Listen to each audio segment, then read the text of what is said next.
BJP go back. All Jagai hai. Musa Jindabad. Musa Jindabad.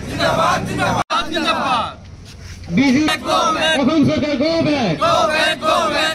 অমানবীয় উচ্ছেদ বন্ধ করো encounter বন্ধ করো অসমের বান অমেশাক রাষ্ট্রীয় অমেশ হিসেবে স্বীকৃতি দিও এমএসিএ জিন্দাবাদ মুসলিম ছাত্র আন্দোলন জিন্দাবাদ অসমের বানপানি অমেশাক রাষ্ট্রীয় অমেশ হিসেবে স্বীকৃতি প্রদান করো অসমের সরকারি অনুষ্ঠান প্রতিষ্ঠানসমূহত বহিরাজ্যের প্রার্থী নিযুক্তি বন্ধ করো।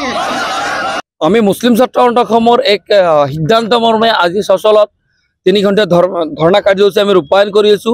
আজি এই ধৰ্ণা কাৰ্যসূচীৰ জৰিয়তে আমি আসলতে অসম চৰকাৰৰ মুখ্যমন্ত্ৰীলৈ আমি 11 দফীয়া এটা স্মাৰক পত্ৰ প্ৰেৰণ কৰিম, যাৰ প্ৰতিলিপি আমি দেশৰ প্ৰধানমন্ত্ৰী গৃহমন্ত্ৰীকে আদি কৰি বিভিন্ন বিভাগীয় মন্ত্ৰীলৈ আমি প্ৰেৰণ কৰি আছো।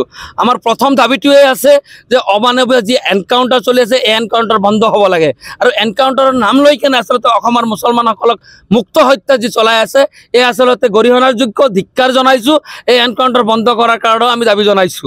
আপোনালোকে জানে আজিৰ পৰা 20 দিনমান আগত নগাঁও জিলাৰ লাওখোৱাৰ যি হত্যাকাণ্ড আসলতে এনকাউন্টাৰ নাম লৈ কেনে ফৰেষ্ট বিভাগৰ গুলিত 2 ভাতৃ জলিলুদ্দিন আৰু সমীৰজনক যি 0 পইণ্টৰ পৰা বুকুত গলিয়াই মাৰিছে তাৰ আসলতে তদন্ত আমি সিবিআইৰ জৰিয়তে তদন্ত এটা কৰিবৰ কাৰণেও আমি দাবী উত্থাপন কৰিছো। লগতে ভুক্তভোগীৰ পৰিয়ালক 20 লাখকৈ নগদ ধন আৰু এটা চৰকাৰী চাকৰি দিয়াৰ বাবে আমি দাবী উত্থাপন কৰিছো।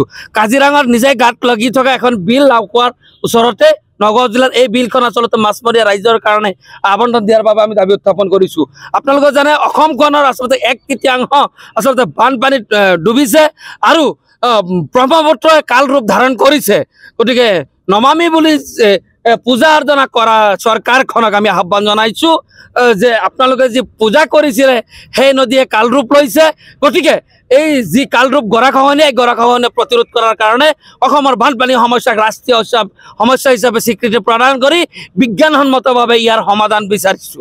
তাৰ লগে লগে আসলতে এনৰেগাৰ যি জব কাৰ্ড হোল্ডাৰ আছে আপোনালোকে জানে যে অসমৰ আসলতে 3 ভাগৰ 2 ভাগ মানুহে জব কাৰ্ড হোল্ডাৰ। গতিকে এই জব কাৰ্ড হোল্ডাৰক 100 দিনলৈকে কৰ্ম দিয়া হয়। আমি এই ক্ষেত্ৰত আমি মুছলিম ছাত্ৰ আন্দোলনে দাবী কৰিছো কৰ্মস্থলীত তেওঁলোকৰ আসলতে 200 দিনলৈ বৃদ্ধি কৰিব লাগে আৰু দিন হাজিৰা তেওঁলোকৰ 238 টকা আছিলে আৰু 238 টকাৰ পৰা তেওঁলোকৰ বৃদ্ধি কৰি 400 টকালৈকে আসলতে তেওঁলোকৰ হাজিৰা দিব লাগে বুলি আমি দাবী কৰিছো। একেদৰে আসলতে অসমৰ গ্ৰাম্য জিলাসমূহত বিশেষকৈ সংখ্যালঘু অধ্যুষিত জিলাসমূহত আসলতে ছাত্ৰ অনুপাতে বিদ্যালয়সমূহত ছাত্ৰ অনুপাতে শিক্ষকৰ ব্যৱস্থা কৰিবৰ কাৰণে আমি দাবী উত্থাপন কৰিছো।